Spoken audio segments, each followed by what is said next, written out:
The internet has become an integral part of our daily lives.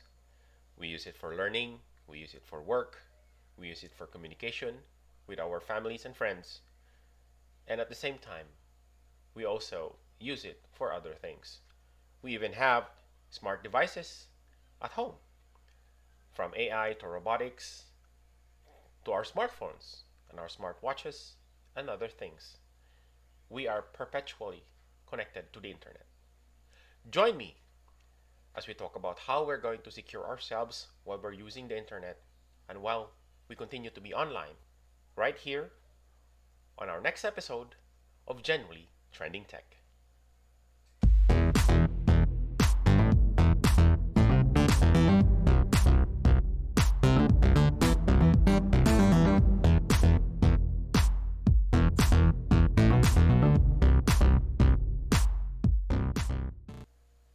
Hey everyone, Romar here, and I would like to welcome you back to Genuinely Trending Tech. For today's episode, we'll be talking about some of the simple things and tips how we're going to secure ourselves while we're using the internet. So, here are some tips that simple tips, to make our daily online lives a little bit safer. And we must do away also. We must do away also with this mentality that online security is expensive. No, doesn't really have to be that way. You just have to remember that online security is all about common sense. It's all about common sense. Though there might be some technical aspects to it, some of those require a little bit of uh, learning and searching online. We do have Google for that and other search engines. If you fancy uh, DuckDuckGo, you can use that as well. But uh, all of the information that we need are virtually all available online. Regardless, uh, what we're talking today are really simple tips to make sure that our online lives are going to be much safer. So tip number one, um, of course, all of most of us already have our own networks at home, right? So usually we get our interconnection from an internet service provider, and usually internet service providers provide us with what we call a customer premises equipment, or what they call a CPE. And usually that comes in the form of a router or a modem that gets installed within your home. And it could be either connected via uh, a wireless connection, could be an LTE connection or a 5G connection, or it could be a fiber connection. It doesn't really matter how your home got connected to the internet, but what matters is that you practically already have your own private network. Once you have a router there installed at home, usually most of us actually already use Wi-Fi within the home, right? So once those get deployed, you can actually ask the technician that deployed that equipment to provide you with an administrative access if they can. All right. If not, you have to make sure that you secure your devices, you secure your network. All right. So um, make sure that number one, you um, make sure that you secure your ISP's router. If at all possible, if you can have administrative access, so you can lock it down and you be able to be the only one who has access to the router. That's perfectly fine, so that nobody else can manage the router remotely if need be. Second is we need to be able to make sure that we secure your Wi-Fi access points. All right. So how do we do that? Uh, one one one way of securing your Wi-Fi is to make sure that you're using WPA2, all right? WPA2 instead of WEP or WEP. A lot of people actually do not pay attention on how they deployed their own Wi-Fi at home. But you have to make sure that you're using WPA2, sorry, instead of web, right? Um, Second way of securing your Wi-Fi access points is making sure that you added you statically added each and every device, right? Each and every device within our network actually has their own what we call as MAC addresses, or the hardware addresses. All right. So you need to take note of all the MAC addresses of all your internet connected or internet enabled devices. Take note of them, and you add them statically into your Wi-Fi access point router. And then you can put them into a whitelist, and they are the only ones allowed to connect to your Wi-Fi. Now, what's so significant about that? Why do we need to whitelist devices in our Wi-Fi access point? This is so that nobody else from outside your network, probably a neighbor or probably somebody who's driving by, they won't be able to brute force their way inside. At least it's going to be a little bit difficult for them to brute force their way into your Wi-Fi network. All right.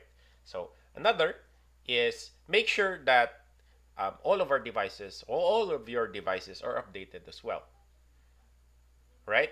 So as soon as your phone's firmware is available, make sure that you download and update your phone's firmware as soon as possible. Make sure that your PCs are also updated. Unfortunately, for those people who are using operating systems that are bootleg or pirated copies of operating systems, you will have to switch to a paid operating system in order for you to be able to securely update your operating system. And software piracy is bad anyway. So if you can't afford a uh, a paid license for your operating system, you can switch to others. There are free operating systems that you can use. One example, of course, if you can see my laptop here, this is running on Ubuntu Linux 20.04. That's totally free, and I can play games here as well. So I use it at no cost, no, and it's pretty secure. All right, so make sure that all of your software on all your devices are updated. All right, so those are some of the ways that you can secure your own network at home. So that's tip number one: secure your network. Our next cybersecurity tip is make sure that you secure all your online accounts. All right. So how do we do that? Of course, we all know that most of us have social media accounts. All of us have email addresses also being used online, and we have other accounts also for banking, for loyalty cards, for our government transactions as well, what have you, right? Especially right now that we're in a pandemic, most of our transactions with the government, with our banks, are all happening online. Even our even learning, even the schools are already doing online learning. So we need to be able to secure our accounts. Now, how do we do that? Okay, number one is we need to be able to regularly update our passwords. Make sure that you update your passwords. And another is you make sure that you're not using the same passwords over and over again for different accounts. Make sure that you have different passwords for different accounts. All right? Now, you might say, "Oh, but Romar, it's gonna be hard for me to remember all the passwords." Now, that's another tip. We can install, or you can install, a tool called a password manager. So there are a lot of password managers available. There's OnePass, there's LastPass, there's NPass, KeyPass. There are so many available password managers out there.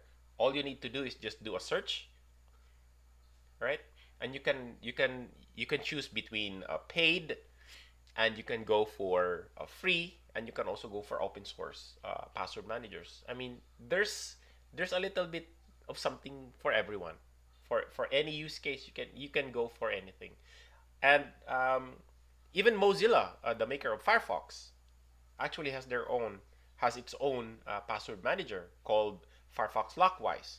So you can also use that. In fact, it's bundled. Lockwise is actually bundled within the latest versions of Firefox. So you can just go ahead and check it out within the settings of Firefox, and you can have access to Lockwise already. And it can you can actually sync. You can also sync your passwords within Lockwise between your different Firefox installs as well.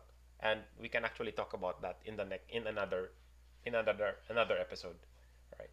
But yeah, so there you go. Use a password manager and make sure that you change and update your passwords regularly as well. And another is make sure that in all of your online accounts, make sure that you provide a backup email. All right? So make sure to provide a backup or a recovery email with all of your accounts. So whether you have an account with Facebook, Instagram, TikTok, uh, Google, and other online accounts that you have, make sure that you provide a backup recovery email. And why? That will help you. If something happens with your online accounts for whatever reason, like you forgot the password or somebody attempted to brute force his way to hack your account or whatever, it got locked out. So you can have another way of recovering your precious online account. And last but not the least, of course, very important in securing our accounts online is to enable two-factor authentication or 2FA. So whenever possible, whenever that feature is available within the website or the application that you use, make sure that you enable that as early as possible. All right. So what is two-factor authentication? Um, Usually, the common way of authenticating or logging into a web service is via a username and password, right?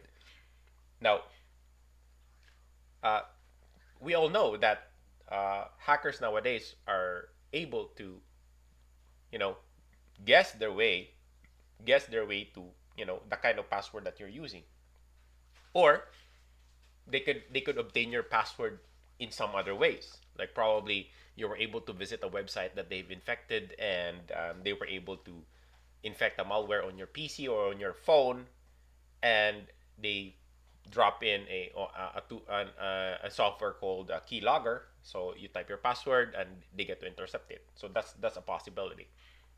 Now, with two-factor authentication enabled, aside from logging in, the website or the application will actually be sending either an SMS message, or you can use what we call an authenticator application with a set of codes, numerical codes that you will then supply again. So aside from supplying the password, you will be supplying another code, the second factor. So you supply another code that will only be coming from your authenticator application or via an SMS message that the system has sent to you. So this will make it a little bit harder for hackers to be able to take over your account. All right. So again, to summarize our second tip in securing our online accounts, make sure that you regularly update your passwords. Make sure that you use a password manager so that you do not need to memorize your password anymore. Make sure to set up your backup and recovery emails, and never use the same email address multiple times. So make sure that for every account that you have online, make sure that you use a unique email address. And last but not least, of course, is make sure to enable two-factor authentication. So that's our second tip: secure our online accounts. Our third tip for today is make sure that we limit family members' access to specific content on the internet. So why do we need to limit family members access to specific content.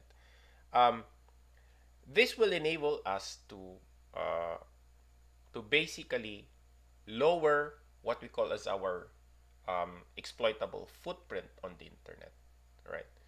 So it lowers our visibility profile, wherein we limit, we limit the possibility of us getting hacked, or we limit the possibility of accessing websites that have questionable content, and at the same time, probably those websites who are dishing out questionable content might also actually be, working for the hackers and cyber criminals, right? So how do we limit family members access to specific content on the internet? Number one is we can actually use secure DNS servers. What are DNS servers, by the way? DNS stands for Domain Name Service. Now, basically, domain name servers are servers on the internet. These are computers, by the way, on the internet that translates um, the domain names. Say, for example, www.google.com. That's a specific domain name. That gets translated to what we call an IP address. Now, computers actually communicate only via what we call as IP addresses. So each server on the that is connected to the internet has their own IP address. Your computer actually has an IP address via the router that is deployed deployed on premises at home. So all of our routers that we have from the ISP actually has their own IP addresses. So the whole internet identifies all of us via an IP address. Now, in order for servers to be able to communicate with each other, they will be using the domain name servers. So think of domain name servers as sort of translators from an alphabetical name like www.google.com.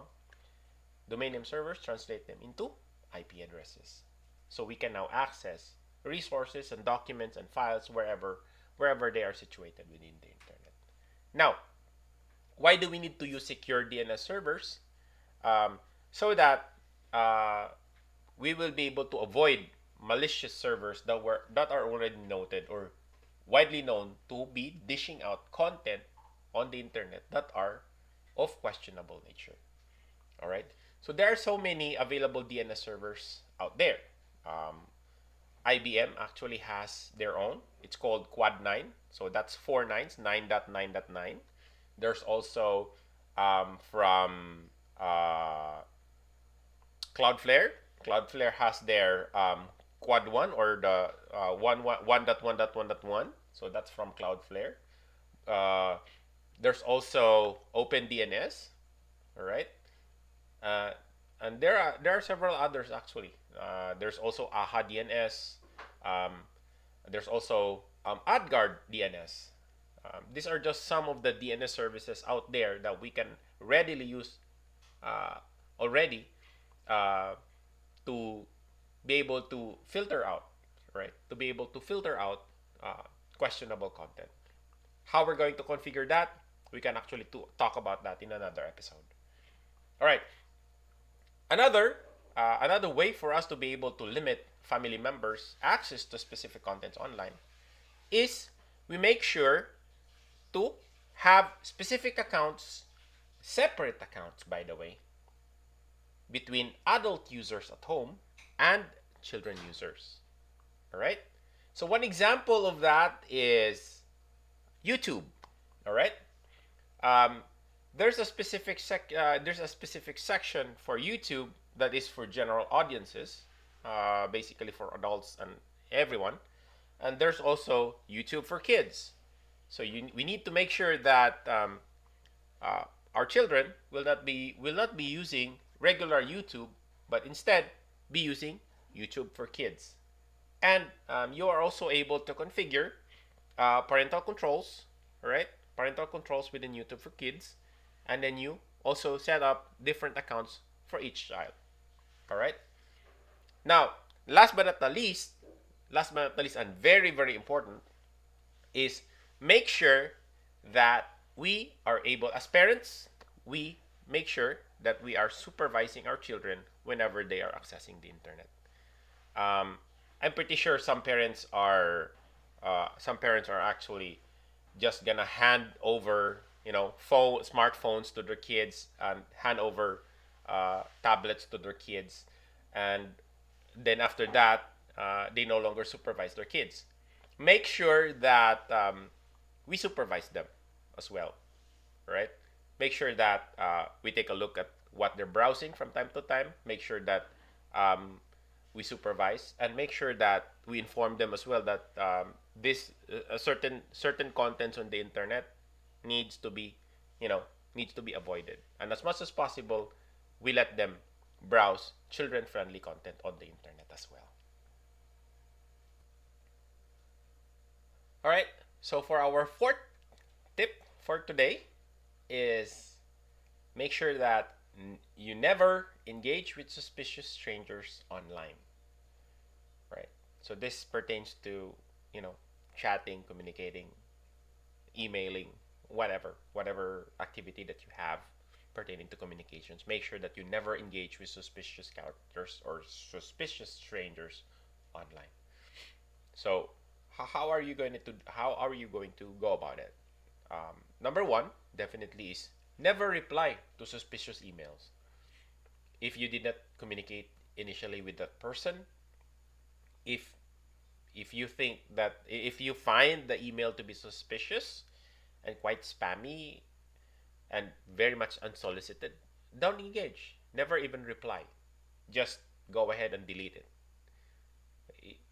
It will not harm you, if you delete an email or two which are suspicious. And make sure also that if you know the person and you're in contact with a person, whether offline via your phone, or you're friends with that person as well on social media, you can actually get in touch with that person and verify if the person actually did send an email. All right. But often than not, if you're suspicious of the email, never open a suspicious email, let alone opening any attachments, any attachment from a suspicious email. That's a big no-no. So if the email is very much suspicious and you don't know the person, don't open it. Even if it's not in the spam folder, even if it's right there in the inbox. So, because most likely they are able to bypass the detection algorithm for spam. So if you really suspect that there's something wrong with that email, and um, it's unsolicited, don't open it. Just delete it. Go ahead, delete it. And also, second is never reply to random commenters on social media, let alone uh, especially people who are messaging you privately in social media. And if you're suspicious with that person, don't engage. Never reply. And also, this is very common as well, especially in social media. Never open or click any link that is being passed to you via private message, especially if the sender of the link is is of course not an acquaintance. If you do not know that person and the person sent you a link, never click on the link. Just delete the message outright. Again, um, our tip number four: never engage suspicious strangers online. So for our fifth tip for today, for our very simple to follow cybersecurity tips, last of course but not the least, is make sure that you limit your social media posts. All right. So limit your social media posts. Um, a lot of people, I see a lot of people online who are their posting private details on Facebook and on Instagram, and they post private details on a global setting, or basically they put their posts by default as public. So when you post when you make posts on Facebook and Instagram and other social media as a public post, what happens is that that gets scraped by search engines as well. All right, it's not secure. It's pretty much out there, wide in the open. Okay, so when you post on Facebook and you have it as a public post, how do you know that it's a public post? The privacy setting there's an icon in Facebook wherein it's a globe. Okay, so when you see the globe icon, meaning your post is public and everybody can see it, even those who are not on Facebook, because search engines can actually scrape those or can actually reach those content because you set it as public. So search engines can see those, and when you search, let's say for example, you search Google for your post, you can actually see it. All right.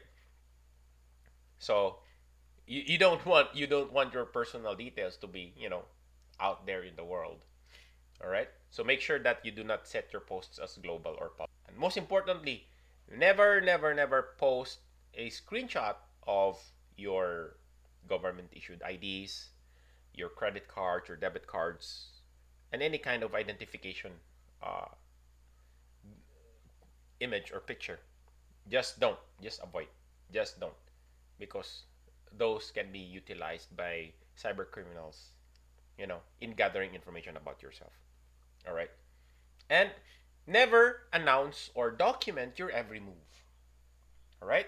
So, like checking into a certain place or checking into, like, I'm, when you go to a certain restaurant, I'm here, or you and your family are planning to go to Boracay for the weekend. Just don't.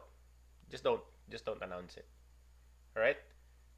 You can probably just do a late post. That's perfectly fine.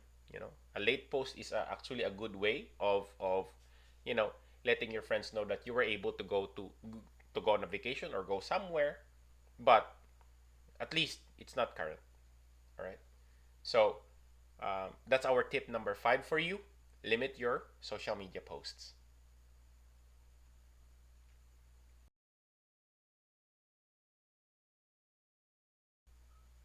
For our featured tech of the week, our featured tech, of course, is the Mozilla Firefox browser. And, you know, the Mozilla Firefox browser it enjoys a pretty long history. If not many of you know, actually, um, Firefox came about from uh, Mozilla, which also uh, was brought about after you know after the source code of Netscape was released to the public. So the Mozilla Firefox browser has a long history of being on the internet and being one of uh, the primary movers of the adoption of a lot of the different web standards that built the internet that we know it today. And the Firefox browser is also open source and community maintained. And aside from that, the latest Firefox browser has been recoded from the ground up with user security and speed as a priority. So that's our featured tech of the week. The Mozilla Firefox browser, which was already built. It was built to make your internet experience to be seamless, smooth, fast, and secure. That's the Mozilla Firefox browser.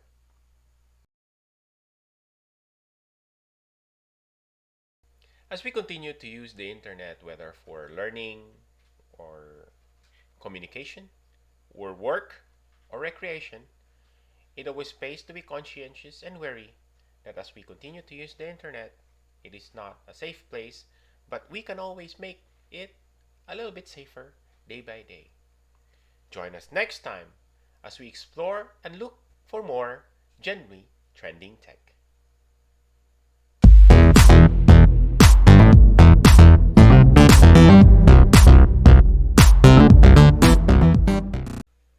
If you're looking forward to more content, don't forget to like, subscribe, and share. Thank you, and we'll see you next time.